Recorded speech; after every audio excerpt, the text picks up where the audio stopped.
Patrick Dunn took pride in being a dedicated worker and a loving husband. After completing his electrician training, he committed himself to his work, becoming one of the most dependable employees at Anderson Electric. Despite long hours, he always made time for his wife, Glenda. Their 8-year marriage seemed strong, but recently Patrick noticed subtle changes in Glenda's behavior that left him uneasy. Glenda, a sociology professor, was always organized and ambitious. When she got the chance to attend seminars in Columbus, she was eager to go. Patrick offered to accompany her, but she insisted on going alone, citing the importance of the professional development opportunity and reminding him of their upcoming spring break vacation. Trusting her, Patrick agreed, though her insistence that he stay behind made him uneasy. Patrick arrived home around 6 p.m. on Wednesday, exhausted from a long day at work. He had stayed late to finish a wiring task, completing it sooner than expected, but leaving him sore. The quiet house reminded him that Glenda had left earlier for a 3-day seminar in Columbus. He had offered to take the day off to join her, but she had urged him to stay, reminding him of their upcoming cruise. The tickets, displayed on their sideboard, were a constant reminder of the trip ahead. As he entered, he noticed there was no message from Glenda confirming her safe arrival, which concerned him. He decided to call her, and she answered cheerfully after 2 rings, easing his worry. "I was just about to call you, Patrick. You must be reading my mind," she said, sounding happy. He heard the buzz of a crowd in the background, which didn't surprise him since the caller ID would have shown it was him. "You know I always read your thoughts. So, you arrived safely? How was the trip?" he joked. She laughed. "It went smoothly, thanks to the map you printed. The traffic was light, and I found the Sheraton without any trouble." "Anything for you, darling," Patrick said warmly. "I even thought about asking my boss for time off to join you." "No, you're not coming here," she quickly replied, her voice a bit sharp before softening. "We agreed to wait until spring break to go somewhere together." "Just teasing, Glenda." "I didn't ask him," Patrick responded, though her strong reaction troubled him. "I'll stay home and behave." "I'm glad to hear that. It's going to be a busy week with seminars. So, we wouldn't have much time together anyway," she said, sounding relieved. "Is there something you wanted to talk about?" Patrick asked. "Oh, I can't find my travel bag with my sewing kit and lint brush. Could you check the bedroom? If it's not there, maybe it's in the car trunk." "Sure, hang on," Patrick said, heading to the bedroom. He found the bag on the dresser and picked up the portable phone. "Found it. It's on the dresser." "Thank goodness. I didn't want to go to the garage to look for it. I'll grab what I need at the hotel store if necessary." She paused. "I have to go now. I'm third in line at the front desk. I probably won't call much this week. I've got a presentation tomorrow night and a dinner Friday. My last seminar is Saturday morning, so I'll be home by dinner." "That's fine, honey. I'll be busy too. Call if you can, and I'll see you at dinner on Saturday," Patrick replied.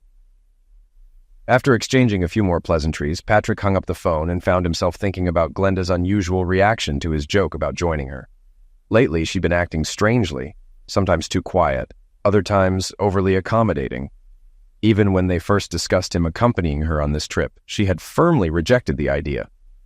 Pushing these thoughts aside, Patrick realized he was hungry and decided to order pizza.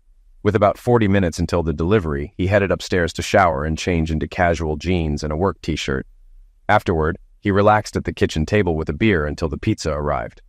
Although he knew he should cook something healthier, he didn't worry about it since his job kept him in shape, and Glenda wasn't around to disapprove. He planned to save the leftovers for lunch at work, where he could easily reheat them. Patrick spent the next hour watching the news, but his thoughts drifted back to Glenda and her recent behavior. Something had clearly changed in her over the past couple of months, and her strong rejection of his offer to join her on the trip bothered him. Glenda, a 35-year-old sociology professor, was a striking beauty with long, dark hair and dark eyes. She'd recently been hired at the local college, where she was proud to be a junior faculty member. She had mentioned her teaching assistant, Anthony, several times at the beginning of the semester, but hadn't talked about him in a while. In mid-November, Glenda brought up the seminars she wanted to attend during the break between semesters. Initially, she didn't mind Patrick joining her, but within 2 weeks, she was adamant about going alone, suggesting they plan a trip together for spring break instead. Patrick reluctantly agreed to her decision. They didn't talk much about the seminars over Christmas, and they enjoyed a wonderful holiday with family and friends. Patrick noticed some large envelopes with registration materials that Glenda quickly sent back. She seemed eager for the trip and even started packing days before the new year, which was typical of her organized nature. Around 8 p.m., Patrick returned to the bedroom, intending to continue reading a book he had left on the nightstand. He decided to put away the bag Glenda had mentioned earlier and noticed it was sitting on top of her diary, a book he thought she usually kept in her briefcase. In their 8 years of marriage, Patrick had rarely seen her diary since she kept it well hidden. She had made it clear early on that it was private, and they never discussed it again. He suspected she wrote in it at college or while he was at work. Curious, Patrick picked up the diary, touching it for the first time. It was a small red leather book with a brass lock. He wondered if it held the key to understanding Glenda's recent behavior. Instead of putting it back, he took it downstairs to the kitchen, where the light was better, and examined the lock more closely. The first thing Patrick noticed was that only about a third of the pages in the diary had been used. It seemed unlikely that this was Glenda's only diary. 8 years of notes wouldn't fill just a third of a book. He figured she must have older volumes stored somewhere, likely in her closet. Each of them had their own closet, and he had never gone into hers. He headed upstairs to their bedroom. After a few minutes of searching, he found a shoebox on the top shelf containing a stack of red leather journals. He took them back to the kitchen. All the diaries were the same, each with a small white circle on the spine numbered 1 through 6, except for the current one, which wasn't numbered. The word Coons was embossed on the back of each diary, which he recognized as the name of a local specialty store. The locks on all the diaries seemed identical, with no identifying marks, making him wonder if they used the same key. Patrick quickly checked the phone directory for Coons Specialties and called to see if they had any of the diaries in stock. A young woman confirmed they had 2 and that the store would be open until 10. Patrick decided to buy one, hoping to use the key to unlock Glenda's diaries. It was a risky move, but he knew picking the locks might ruin them, and Glenda would never forgive him for snooping. Half an hour later, Patrick was driving home with a new red leather diary, the key in his bag. It was expensive, nearly $60, but he didn't mind if it helped him understand what was bothering his wife. He could always gift her the new diary later. Patrick suspected she might be hiding an illness, as she had done once before when test results worried her. She had kept it to herself until she knew it wasn't serious. Another possibility was stress from work, perhaps conflicts with colleagues which she wouldn't share with him, preferring to handle work issues on her own. However, another darker possibility nagged at him. What if she was cheating on him? He didn't want to admit it and focused on other explanations instead. Patrick and Glenda were an unusual couple. He was slightly shorter, with blonde hair and blue eyes, muscular in build, while she was tall, slender, with dark hair and eyes. They had known each other in school and reconnected years later at a mutual friends party, marrying a month after she graduated. They started in a small house, but after a few years they moved to a larger one, discussing the possibility of starting a family soon. When Patrick got home, he wasn't sure if the key would fit the locks on Glenda's diaries. He found it in a small brown envelope inside the diary box. The key seemed tiny, and he wondered if he should have asked the store if all the locks were the same. He decided that if the key didn't work, he would drop the idea. If each lock was unique, he wasn't going to waste time hunting for the right key. 5 minutes after walking in, Patrick sat at the kitchen table with a stack of journals and a can of soda. Holding a small key, he stared at Glenda's most recent diary, knowing that if it fit, there was no turning back. He hesitated, worried about betraying her trust, but concern for her health and nagging doubts pushed him to unlock the diary. The key fit perfectly, and as he read the latest entry, his face turned pale and his eyes welled up. In shock, Patrick stood up, walked to the sink, and squeezed the soda can until it overflowed. Realizing his hand was sticky, he washed up and then carried the journals and key to the living room. He placed the books on the nightstand, turned on a lamp, and settled into his chair. He opened the 7th diary to the first page, determined to understand how everything had gone wrong. The first entry was dated early June, over 6 months ago. As he read through the summer entries, which spoke of happiness and contentment in her life, marriage, and career, he felt no comfort, knowing the painful ending that awaited him. This knowledge tainted everything he read. In early September, he found an entry that seemed relevant. Glenda described meeting her new assistant, Anthony Romano, and Patrick reread the passage twice, trying to understand the significance. September 8th. My new assistant, Anthony Romano, came into my office today. He's a bit taller than me, with black hair, dark eyes, and a scruffy beard. He reminds me of a movie star. He left me a printout of his grades and seems quite qualified. Patrick read carefully, looking for more mentions of Anthony Romano. The next two entries were about her classes, with no mention of him. She seemed content, though a bit nervous about handling her large class of over 100 students. September 15th. Anthony is now helping me with my big class, answering students' questions while I prepare lectures. My female students seem very enthusiastic about him. Some even said he looks like Leonardo DiCaprio. That must be why he seemed familiar. As Patrick continued reading, mentions of Anthony Romano became more frequent. September 20th. Classes are improving. A few students dropped out, likely finding the course too difficult. During my lectures, Anthony sits in the front row, watching me closely. I should give him more work. September 24th. I had a few free hours this afternoon and worked on a reading assignment with Anthony. We got a lot done together, making copies and selecting articles. She also mentioned wanting to talk to Patrick about having children, the first time she brought up the topic. September 30th. I caught Anthony watching me during the lecture again. I frowned at him, but he just grinned and kept staring. After class, female students flocked to him with questions, seemingly more interested in him than in the lecture. Overall, my students are doing well, and I'm feeling the pressure of being a professor, wanting to ensure their success. The following entries showed her classes were going well, and she was happy and optimistic. She also mentioned her determination to discuss having children with Patrick, and they had agreed to wait until the end of the school year to start trying. October 8th. I'm so excited. Patrick and I have decided to have children, and I'll go off the pill after the spring semester. I told Anthony, and he was happy for us. He hugged me tightly in my office, catching me off guard. I had to gently push him away and remind him the door was open. October 10th. Anthony came to my office today, and I'm a little worried. I didn't see him come in until I heard the door close and lock. He smiled and said, "Now no one can see us." I told him to open the door, which he did, but it made me wonder about his intentions. October 11th. Anthony helped me prepare quiz questions today. He apologized for locking the door yesterday, and I told him it was fine. When I asked why he was so interested in me, he said he preferred the company of mature women over girls his age. I told him I was happily married, but I have to admit, I was flattered. October 13th. I expected Anthony to come by today, but he didn't. I was a little disappointed because I wanted to discuss his interest in mature women further. October 15th. Anthony came into my office while I was meeting with students. I hoped he'd stay until they left, but he left after I finished with the last group. October 16th. Today, I finally talked to Anthony. He asked if he could close the door, and I agreed. When I asked why he preferred mature women, he shared that his first sexual experience was with a 40-year-old widow, and he feels that women his age don't know what they want. While we talked, he came up to me and hugged me. I let him hold me for almost a minute before gently pushing him away.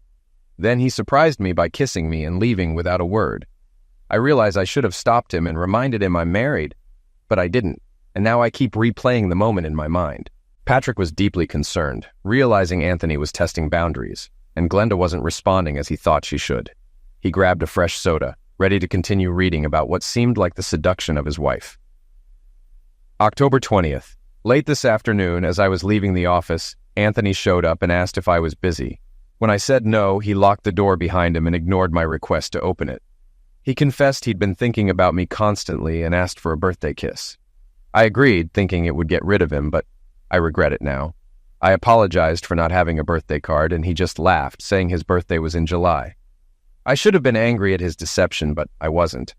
I'm afraid he's starting to influence me, and I need to be more careful around him. The next few entries didn't mention Anthony, as Glenda was busy grading tests and essays. Patrick found it odd that Anthony wasn't helping with these tasks, but the diary didn't explain why. October 30th. For the first time, I don't know how to describe my day. I'm scared Patrick will see right through me when he gets home. It started when Anthony came into my office this afternoon. I was reading and didn't hear him come in. He locked the door and I didn't say anything. He took my hands, lifted me from my chair, and started kissing me before I could react. I'm ashamed I didn't stop it. He smiled and said, "Don't try to say you didn't like it." I didn't respond, and he said, "I knew it." I told him to leave, but he just smiled and said he'd see me tomorrow. I know I'm not handling this situation well. Maybe I should talk to Patrick, but I'm afraid he won't like how I've let this happen. The worst part is, I find myself thinking about Anthony from time to time. Patrick read this entry 3 times, growing angrier each time, realizing how close he was to losing control if Anthony were in front of him. November 2nd. I think I've finally stopped worrying about Patrick figuring out what happened. That first evening was the hardest. Every time he looked at me, I was sure he would see right through me. When he asked if something was bothering me, I denied it, and he believed me without question. I realized how easily I could hide things from him. I hope I never have to do this again. November 6th. It's been a few days since I last saw Anthony alone. He was at a lecture helping me, and I noticed him still watching me. When he caught my eye, he smiled, and I'm sure I blushed for the first time. I'm worried about how I'll handle it when he comes to my office alone again. November 8th. Anthony came into my office today while other students were present. As he walked out, he blew me a kiss and grinned. I don't think the others noticed, but I wish he'd be more discreet. I received an invitation to seminars in Columbus after the new year, and I'm considering going. I ordered more information. November 9th. Yesterday was another difficult day. I'm unhappy with both Anthony's behavior and my own, and I'm worried about where this is heading. I had some free time this morning when Anthony entered my office without me noticing. He ignored my request to open the door. When he tried to lift me from the chair, I resisted at first, but soon gave in. What started as a kiss turned into something more, and I got caught up in the moment. Afterward, I ran to the bathroom, upset and thinking about how angry Patrick would be if he found out. Anthony followed me in, said he wouldn't apologize, and hoped we could do it again. I couldn't bring myself to tell him no. Surprisingly, I managed to act normal with Patrick when he got home, even though I was still affected by what had happened. We made love, and it was as good as ever, which made me wonder if I was trying to prove something to myself. Patrick felt another surge of anger reading this, realizing how deeply the situation had escalated. He continued reading, noticing no mention of Anthony for the rest of the week. Glenda seemed focused on the semester ending. November 17th. I don't know what's wrong with me. Anthony has a power over me that I never expected. He came into my office today and I told him we needed to talk about what happened last time. I explained that it was wrong, reminding him that I'm happily married and that my career could be at risk. He just smiled and nodded. Then, he asked if I wanted to lock the door or if he should do it. I was speechless and he went ahead and locked it. We've crossed a dangerous line, and I'm torn. Part of me knows I should stop him, but another part feels we haven't done anything truly terrible. I can never tell Patrick, but at least no one can see into my office. This happened just an hour ago, and I'm still feeling euphoric. I hope I can compose myself before I see Patrick.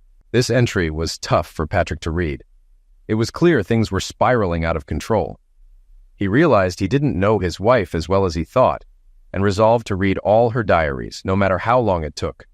He checked the time, already 2 a.m., but he couldn't stop. Before continuing, he called his office to take the next day off. He knew his life had changed forever. Where there was once love and dreams of the future, there was now cold emptiness and growing anger. He took a break to use the bathroom and grabbed another soda from the kitchen. Despite the late hour, he didn't feel tired, his mind racing to process everything he was reading. He checked his watch again, realizing it had only been 8 hours since he last spoke with Glenda, when his suspicions first began to arise. November 22nd. Anthony came to my office today, but I kept the table between us. He didn't try to lock the door or make any advances. I felt so guilty lately that I couldn't let him touch me. I think he sensed my determination to stay on track. I hope I can keep this up. The next few days didn't mention Anthony. Glenda felt optimistic as the semester was ending, with just a couple of weeks left. November 23rd. I told Patrick about the workshops, and he was supportive, even offering to take time off to join me. I'll need to think about this. We could find things to do when I'm not in class. Apparently, Glenda's decision to go alone changed between November 23rd and mid-December, which made Patrick uneasy as he continued reading. November 25th. Anthony stopped me in the hallway this morning asking if he could visit our house. I clearly told him no, especially when he asked about Patrick's night trips. He then suggested I visit him at the house he shares with other students, but I refused. He left me his number in case I changed my mind. I mentioned the seminars, and he seemed very interested, even though they're for teachers only. November 30th. Yesterday was tough to write about. I feel like I've lost myself. I barely slept, and Patrick noticed something was off. I've been fantasizing about Anthony lately, even though I don't have feelings for him. When he came to my office today, He helped me finish exam prep quickly.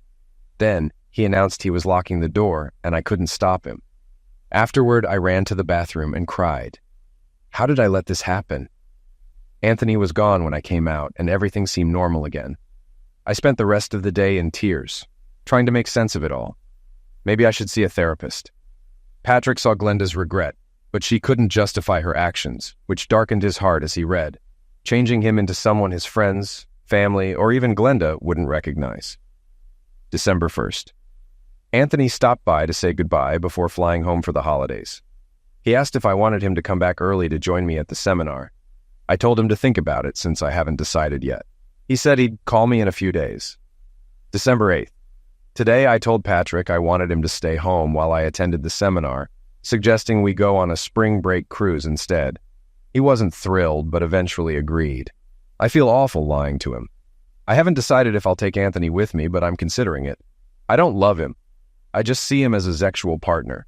Spending time with him without rushing could be nice since he's an experienced lover. I wonder if he'll call or drop the idea. December 12th. Anthony called this morning, still wanting to go to Columbus with me. He suggested booking 2 adjoining rooms and posing as my brother to avoid suspicion. He even offered to pay for my room. Now I have to decide if I'm going to knowingly cheat on Patrick. December 14th. Anthony called again today. He tried to reach me yesterday, but I wasn't in the office. I went ahead and made the reservation for rooms 412 and 414, as he suggested. I felt awful doing it. Today he's going to pay for room 414 with his visa. He seems excited, though I'm not really, but I guess I'm looking forward to it. Anthony is leaving after the spring semester and won't be in the assistant program anymore.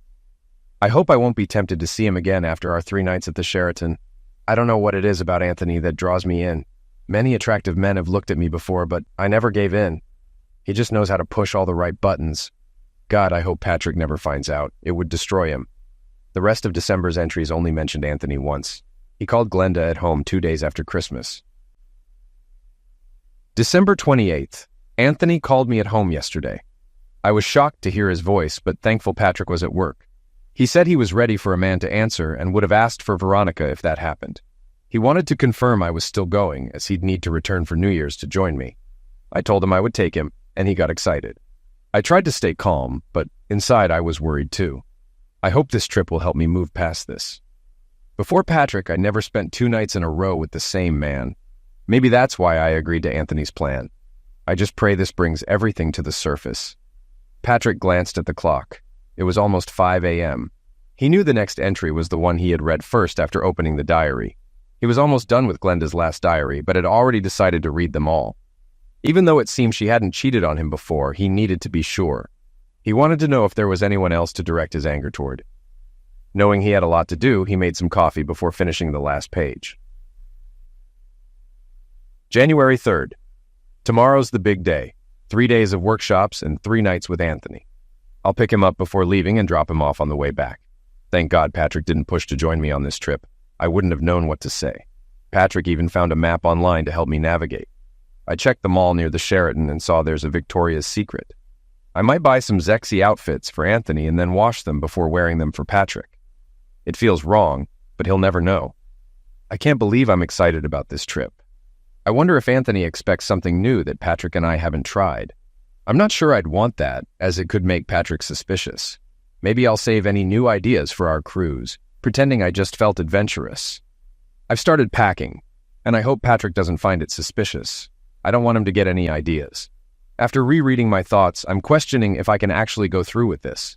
What happened in my office was spontaneous, but this trip is premeditated. I can't justify it as a moment of weakness. I could still back out, pay for Anthony's room, and cover his travel expenses. Patrick finished the 7th journal and sipped his coffee, reflecting on the last 9 hours of reading. He started forming a plan for the next 3 days. He had already decided his marriage was over. Even if Glenda backed out of her plan with Anthony, he knew he could never trust her again. The thought of forgiveness seemed impossible. As time passed, his love for Glenda faded, and his hatred for Anthony grew stronger. Just before noon, Patrick got up from his computer to grab his cordless phone. He sat back down and dialed the number on the screen. Pearsall Investigations. How can I help you? The woman on the phone sounded very professional, which put Patrick at ease. Do you handle divorce cases? Patrick wasn't sure how to phrase his request, but figured it was related to divorce. If you mean taking photos of cheating spouses, then yes. Would you like to speak with a detective? Her professionalism reassured Patrick. Yes, that's exactly what I need. After a brief wait with soft rock playing, the detective picked up. John Pearsall speaking. You're looking for evidence for a divorce? How can I assist? Patrick, feeling comfortable, explained. I think my wife is cheating on me with a man at the Sheraton Hotel near the airport. I need photographic evidence and want to know the cost. Sheraton Hotels, got it. Is this happening now? What time frame are we looking at? My wife is there now, staying until Saturday morning. She's in room 412 and the man is in 414. They were there last night, but I didn't decide what to do until this morning. She's attending seminars and he just joined her.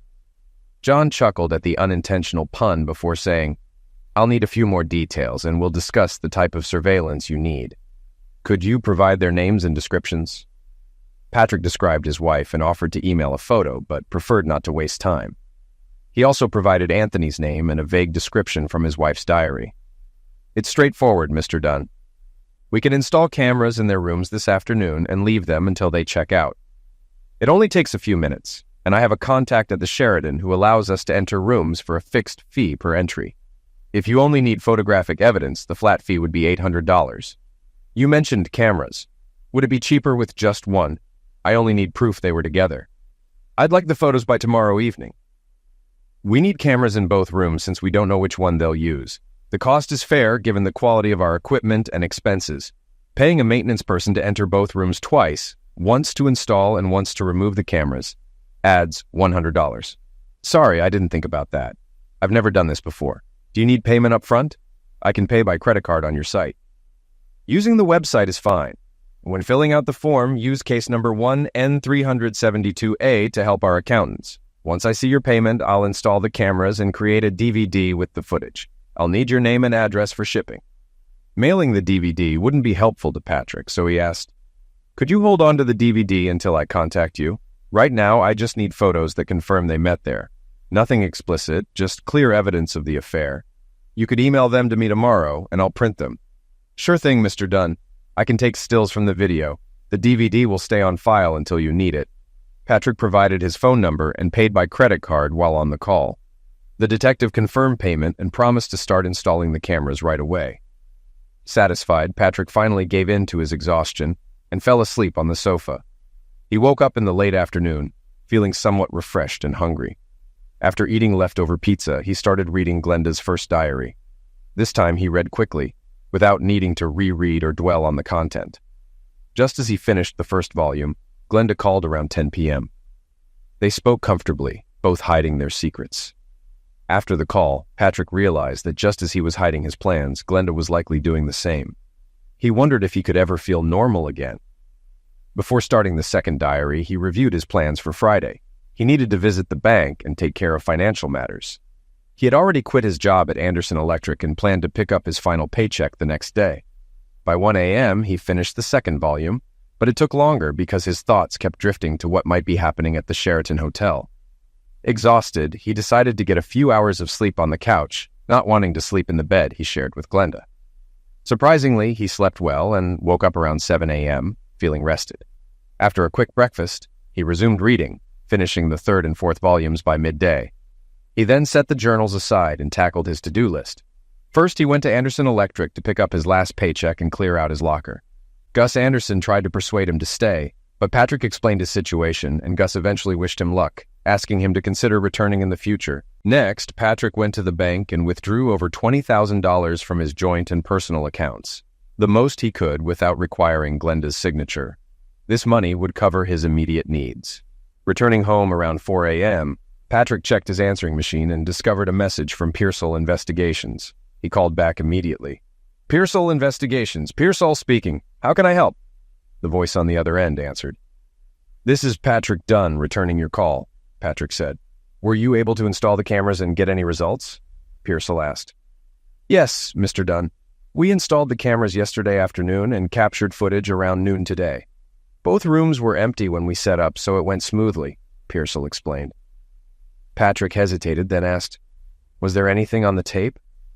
Patrick, your suspicions have been confirmed. We have all the evidence you need for a divorce. They spent the night in your wife's room. I've transferred the footage to a DVD, and it's ready for you to pick up whenever you want. I also have the 3 stills from the video ready to email if you still need them, Pearsall revealed. Tears welled up in Patrick's eyes, catching him off guard. Despite everything he had read, knowing there was visual evidence made it painfully real. Yes, please email the photos. Thank you, Mr. Pearsall, Patrick managed to say. With everything paid in full, our business is complete, Pearsall stated. Thank you. The payment is covered, Patrick confirmed. Are you sure everything's okay? You sound different from yesterday. These situations are often very emotional, and I'm a bit concerned, Pearsall expressed concern. Patrick, keeping his emotions in check but with a slight edge in his voice, replied, I'm fine, thank you. I'll reach out if I need anything else. Your lawyer might need a copy of the DVD if you pursue divorce for infidelity. We'll keep it on file for a year or until you instruct otherwise. Therapy can help in situations like this. A good therapist can support you through the emotional toll, Pearsall advised. Don't worry about me, Mr. Pearsall. I know what I need to do. Thank you for your help. Patrick hung up before Pearsall could say more. His face was expressionless as he sat in the kitchen. When the computer beeped with a new email, he quietly went to check it.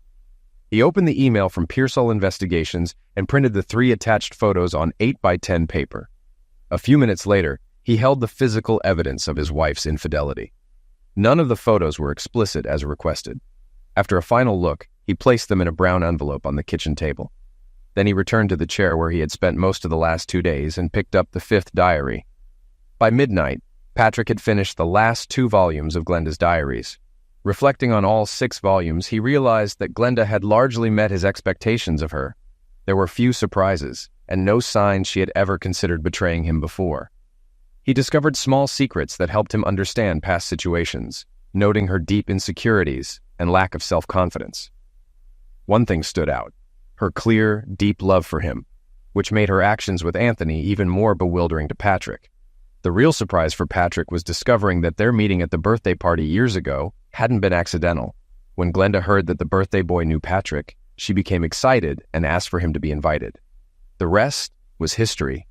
Reading the diaries kept Patrick so engrossed that he didn't notice Glenda hadn't called, and by then he was very hungry.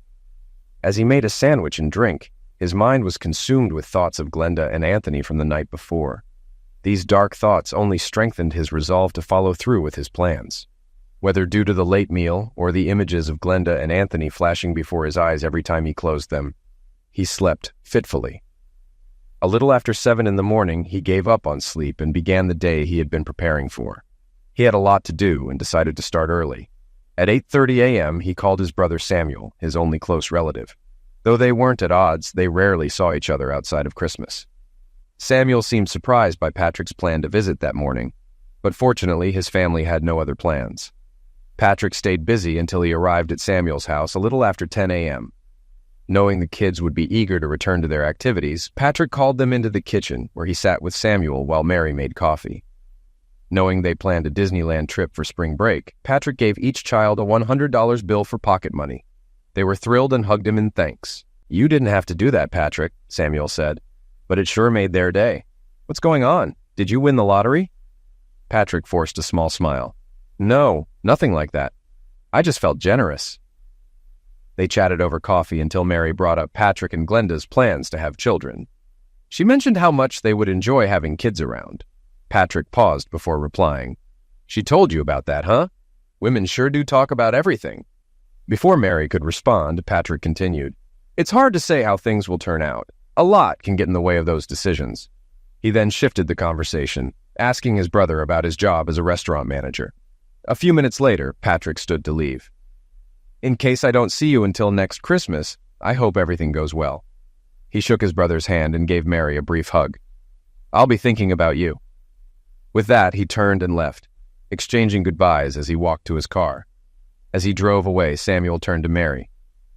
I wonder what that was about.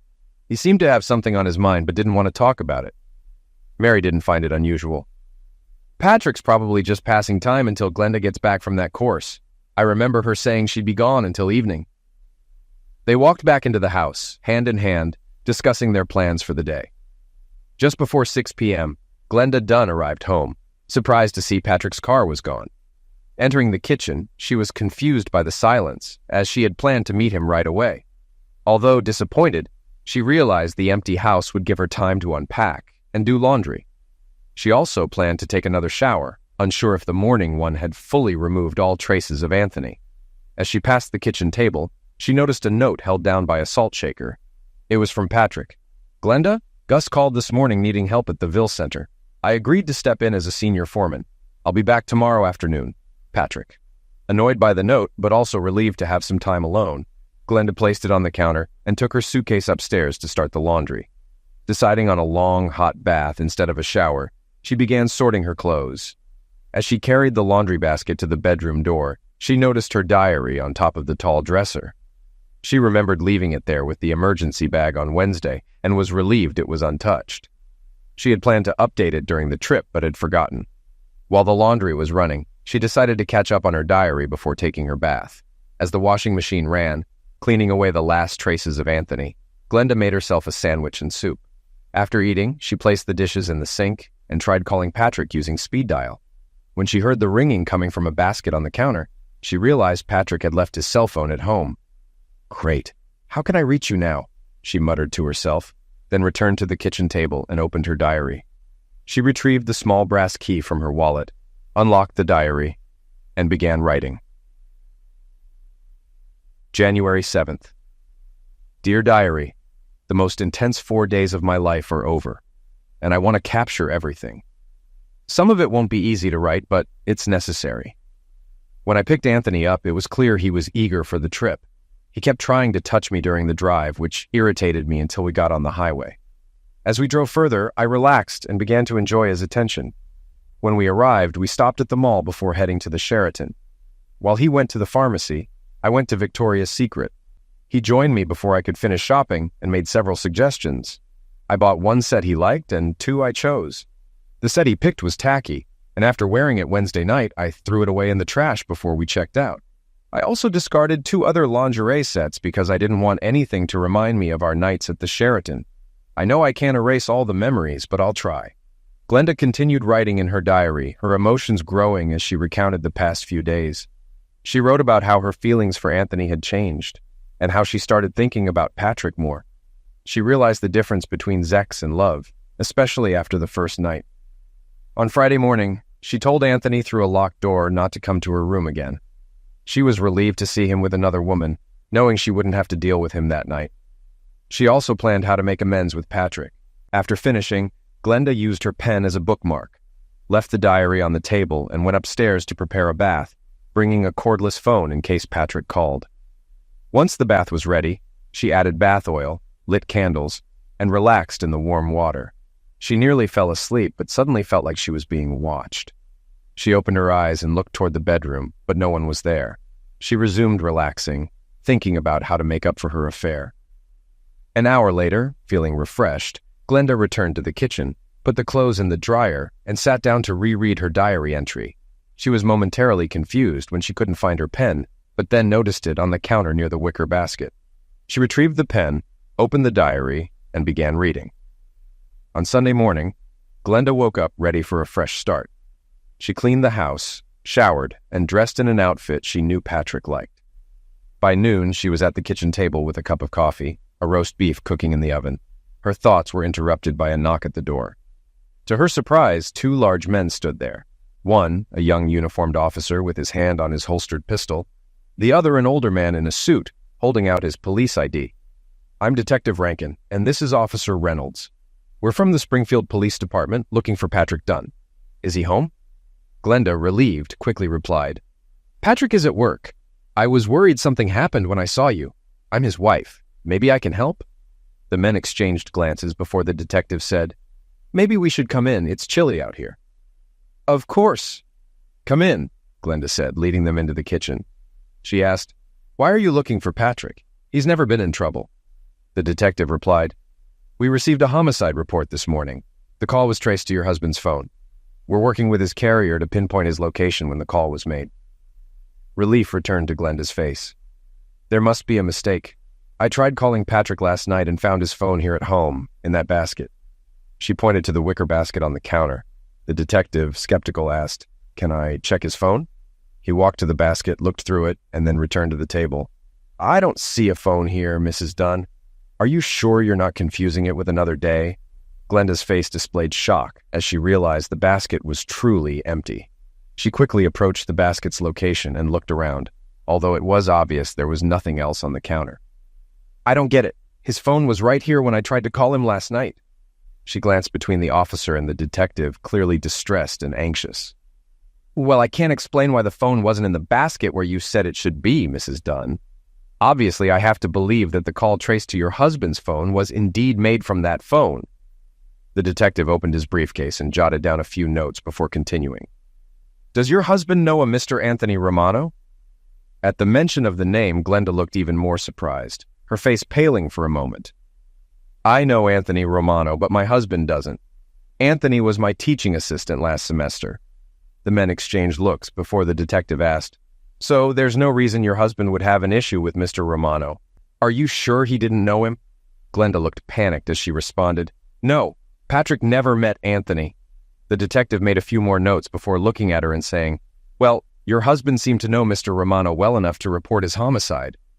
Glenda was so stunned by this statement that she sat down at the table before saying, "Anthony is dead? He was on the trip with me and I dropped him off at his house around 5:30 last night. How could he be dead?" Detective Rankin sat at the other end of the table before asking, "What was your relationship with Mr. Romano? Could it have given your husband a reason to eliminate him?" Glenda's face paled as she replied, "Anthony was just an older student who was my teaching assistant, and there was no reason for my husband to do anything to him." Although she said this, her tone was unconvincing. The detective let her sit in nervous silence for nearly 30 seconds before continuing. "When we arrived at the address your husband provided, we found evidence that Mr. Romano had been attacked at the entrance to his home. In the hallway, we found a travel bag and signs of a struggle." Glenda began to quietly cry as the detective described the scene at Anthony's house. The estimated time of end of life was between 6 o'clock and 8 p.m. yesterday. Glenda interrupted, saying, "Patrick would never do that to anyone. He's not like that." Her crying had almost stopped, but it was clear she was more angry than upset. The detective checked his notes again before continuing. "According to state records, your husband is licensed to carry a .25 caliber semi-automatic pistol. One of the bullets that struck Mr. Romano was recovered from the chair he was tied to, and our technicians have preliminarily identified it as a .25 caliber bullet. The question of motive also remains." Detective Rankin took 3 photocopies from his briefcase and placed them on the table in front of Glenda. These are copies of 3 photographs found at the crime scene. Their location on the table next to Mr. Romano suggests he was shown these photographs before his end of life. "I think you haven't been completely honest with me about your relationship with Anthony Romano or your husband's interest in him." Glenda picked up the 3 photocopies and looked at them in shock as the detective spoke. Realizing what was in the photographs, she began to cry even harder, saying, "No, Patrick couldn't have known." The detective was about to continue when he received a call on his cell phone. He spoke very little during the 3-minute conversation, mostly taking notes. Glenda sat quietly, crying into her hands. When he finished the call, the detective looked at Glenda. "Your husband's call was traced to Windsor, Ontario. The local police found his phone along with his credit cards and a .25 caliber pistol registered to him in a trash bin in the Walmart parking lot. There was no sign of him or his car, although his car's license plates were also found in the trash bin. They think he may have stolen a license plate from another vehicle in the parking lot to blend in with Ontario traffic." This news brought no comfort to Glenda, and she continued to cry inconsolably. After watching her for a few minutes, the detective pulled out another photocopy from his briefcase and placed it in front of her. It was a copy of a photograph of a small brass key next to a ruler. "This key was found at the scene. We don't know what it unlocks. Do you recognize it?" Glenda looked at the photo, then quickly grabbed her wallet. After a few seconds, she pulled out the diary key and held it next to the photo. Realizing they were identical, she completely lost her composure, sinking into a chair. The only words she could manage were, "Diary, Patrick." The 2 men stayed with Glenda for almost 15 minutes, waiting for her to calm down. They managed to convince her to call someone to come and be with her. When her sister confirmed she'd arrive within a few minutes, the detectives finally left. As Officer Reynolds walked to their car, he asked, "Do you think he'll be caught quickly?" Detective Rankin replied, It depends on how well he can hide in the next couple of weeks. He hasn't committed any crimes in Canada, so I'm not sure how actively the local police will look for him. It's not like he's a serial butcher. If he can keep a low profile, the longer he's free, the less likely he is to be caught. If he's still at large in 6 months, we may have to request TV coverage of the case. Some of those most wanted shows are pretty effective. Officer Reynolds considered this for a few seconds before asking another question. What do you think about her story with the cell phone? It seemed like she really believed the phone was there yesterday. Yes, I agree. I don't think she was lying or confused.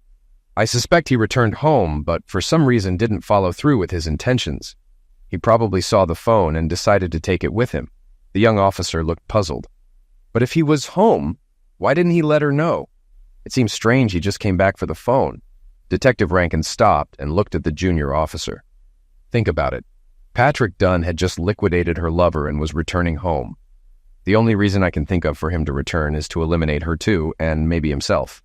I don't know what changed his mind, but I don't believe for a second that he just went back for the phone. Reynolds nodded slowly, considering the detective's words. I imagine Mrs. Dunn will eventually realize how close she came to losing her life and wonder why it didn't happen. I wonder how she'll cope with that.